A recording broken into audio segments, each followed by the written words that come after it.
Est-ce que Boruto a détruit Naruto? Cette question qui a créé un éternel débat entre cette communauté si divisée. En fait, je pense que toutes les communautés sont divisées. En fait, je pense qu'à ce niveau-là, l'humain même est divisé. En effet, cette question a fait trembler Internet à de maintes et maintes reprises. Mais aujourd'hui, je suis là pour rétablir la vérité. Je pense pas vraiment, j'avoue. Par contre, je suis là pour vous présenter le deuxième épisode de Boruflop. Le premier épisode étant sorti il y a maintenant, je crois, plus d'1 an. Je vous rappelle le concept, analyser, réfuter et critiquer des vidéos traitant le sujet de Boruto. Souvent en mal, on va pas se le cacher. Avant de commencer, bien évidemment, il n'y a rien de personnel avec les personnes concernées. Je ne suis pas là pour leur manquer de respect, les attaquer ou les juger. Je suis juste là pour parler de Boruto sous un angle différent, mais aussi de traiter des sujets que je n'ai pas l'habitude d'aborder, tout en ajoutant mon petit humour qui est un peu ma signature. Maintenant les bases posées, commençons. Boruflop. La vidéo dont je vais vous parler aujourd'hui est en réalité un short créé par Solaris Japan FR que je ne connaissais pas avant ceci. Le nom de son short est très clair. Boruto détruit Naruto. La honte. Mais Boruto a fait l'exploit de massacrer les persos principaux, Naruto et Sasuke. Kodashi et Kishimoto. Mais on y reviendra. Naruto qu'on a suivi pendant des années, qui atteint un niveau capable de prendre d'une main n'importe quel shinobi, voire des aliens, avec le chakra de Kurama, du Rokudo Sennin, le mode ermite. Voilà à quoi devrait ressembler Naruto. Alors là, c'est juste des goûts personnels. Ce n'est pas à cause de l'œuvre Boruto que Naruto a un chara-design qui ne te plaît pas. Pas vrai? Mais dans Boruto, pour les besoins de l'intrigue, ils ont tout détruit. Le mec, il sait plus comment se battre, Alors là, je comprends pas. Juste avant, tu as dit ça. qui atteint un niveau capable de prendre d'une main n'importe quel shinobi, voire des aliens. Et là, tu dis qu'il ne sait plus comment combattre. Je sais pas. Il a oublié qu'il pouvait voler, En effet. n'arrive même plus à sentir le chakra des autres ninjas, Quoi? ni même prédire les mouvements de ses ennemis. Ensuite, Sasuke, le génie tacticien, Oh putain, qu'est-ce qu'il va dire?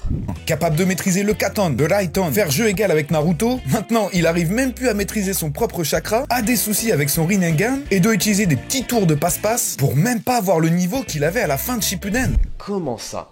Je veux dire, Sasuke a atteint un tel niveau pour un être humain qu'il arrive à tenir tête à des Otsutsuki. D'ailleurs, le fameux nerf en question, c'est pas un si gros nerf que ça. Dans Boruto, le niveau moyen des ennemis dépasse largement celui de Madara. Ce que je veux dire par là, c'est que ce n'est plus du tout le même niveau, d'où le ressenti de nerf. Mais surtout, Sasuke et Naruto ont acquis un tel niveau d'expérience entre Naruto et Boruto, cette meilleure vision de combat, cette intelligence incroyable, qu'on pense, je trouve, largement ce nerf. Pour moi, il s'agit soit d'une Araki Forgot, à propos des techniques qu'ils avaient à la fin de Naruto Shippuden, soit juste l'auteur voulait les rendre moins forts. Mais à ce niveau-là, je comprends pas trop.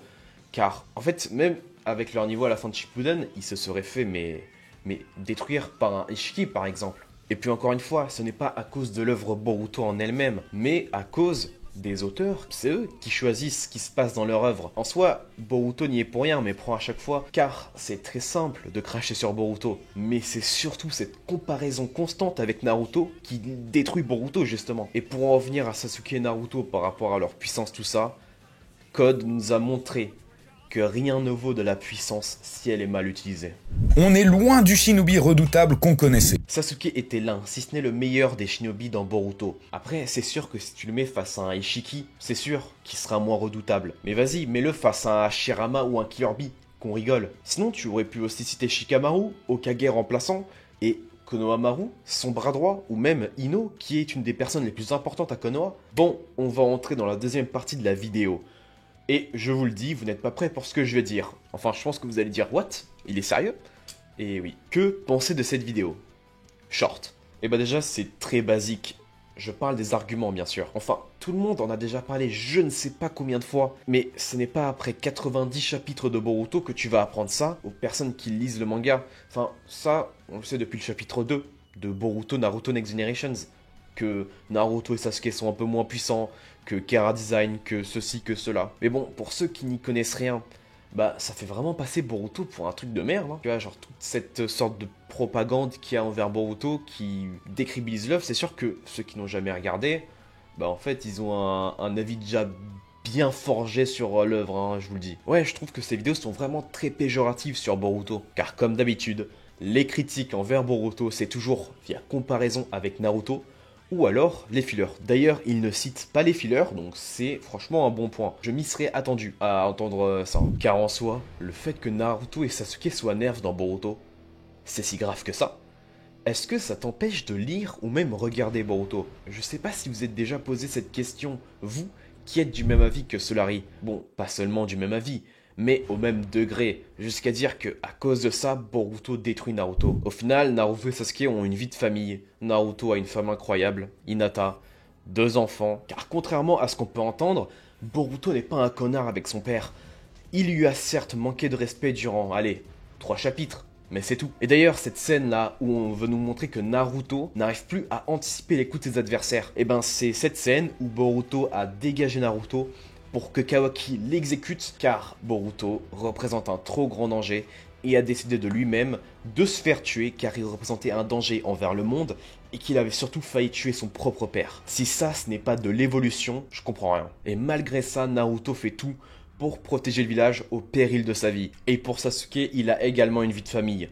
Une femme, un enfant, sa femme Sakura, à qui il ne pourra jamais assez demander pardon pour tout ce qu'il a pu faire. Car oui, à la fin de Shippuden, Sasuke, il est fort, mais c'est également un gros connard qui a voulu tuer la mère de sa future fille et son meilleur ami. Et en termes d'évolution, je trouve que Sasuke est l'un des plus fous. Et aujourd'hui dans Boruto, il était plutôt réfléchi, sage, car au lieu de vivre sa vie peinard, il va protéger Konoha. Que dis-je? Il va protéger le monde en éliminant des menaces et faisant des enquêtes sur Kaguya et les Otsuki, qui sont des missions mortellement dangereuses. Tout ça pour se faire pardonner des actes qu'il a pu commettre dans le passé. Donc est-ce vraiment si grave que ça que Naruto ne vole pas et que Sasuke n'utilise plus Panchotain? J'attends vos retours. Et en tant que vidéaste Boruto, je me dois de faire ce qui est juste, et pas que de faire bander les fans avec des théories à 2 balles. Et aussi parler de la qualité de l'œuvre en général. C'est pourquoi j'ai déjà fait des vidéos sur Boruto comme ça. Et donc là, vous devriez vous dire, ouais mais tu dis que Boruto c'est nul, et après tu défends, t'es totalement con. Non, ce titre est bien évidemment exagéré, car si je pensais vraiment ça, ça fait longtemps que j'aurais arrêté de faire des vidéos ou même regarder Boruto. Mais par contre, dans ce genre de vidéos, j'y révèle des problèmes qui vont, je pense, nuire à Boruto au bout d'un certain temps. Car si vous me connaissez vraiment bien, vous savez que j'ai une certaine rancœur envers Boruto True Blue Vortex. Mais je ne vais pas me répéter ici de ce que j'ai pu dire dans mes vidéos. Donc, si vous êtes intéressé de savoir ce que j'en pense, allez directement les voir. Car, certes, je trouve les arguments avancés par Solarin Japan pas ouf. Mais pour autant, je suis d'accord avec ce qu'il dit. Je suis d'accord sur le fond de son short. Boruto détruit Naruto. Boruto est en train de détruire Naruto. Dans Naruto Next Generation, ça allait encore. Il y avait d'autres villages, il y avait quand même une ribambelle de personnages, surtout avec l'anime qui comblait ça comme il pouvait. Et ça ne m'avait jamais dérangé. Mais petit à petit, Boruto True Blue Vortex est arrivé. Et là, c'est problématique. Je vous dis ça comme ça, mais écoutez, c'est important. Il y a eu des problèmes dans les premiers chapitres de Boruto True Blue Vortex. 1 et 2 pour être précis. J'ai fait une vidéo dessus. Ça m'est tombé dessus comme jamais. 9 chapitres après, c'est-à-dire au chapitre 9, je refais une vidéo pour parler des problèmes. Beaucoup de gens étaient d'accord avec moi. Beaucoup moins de personnes étaient là à me dire « Qu'est-ce que tu racontes, mec ?» Pourtant, j'ai utilisé la quasi-totalité des mêmes arguments que j'avais utilisés dans ma première vidéo. Car oui, en ce moment, beaucoup de personnes sont mitigées avec Boruto True Blue Vortex. Mais le pire, c'est quand on me dit « C'est que le chapitre 2, ça va, c'est rien, c'est que le début. » Ok, mais quand on sera au chapitre 40 et qu'il y aura les mêmes soucis, faudra pas se plaindre. Hein. Quand il y aura toujours pas d'autres villages au chapitre 40, quand les seuls personnages seront toujours les mêmes au chapitre 40, voilà, on verra. En vrai, je suis dur car ils vont sûrement être réglés.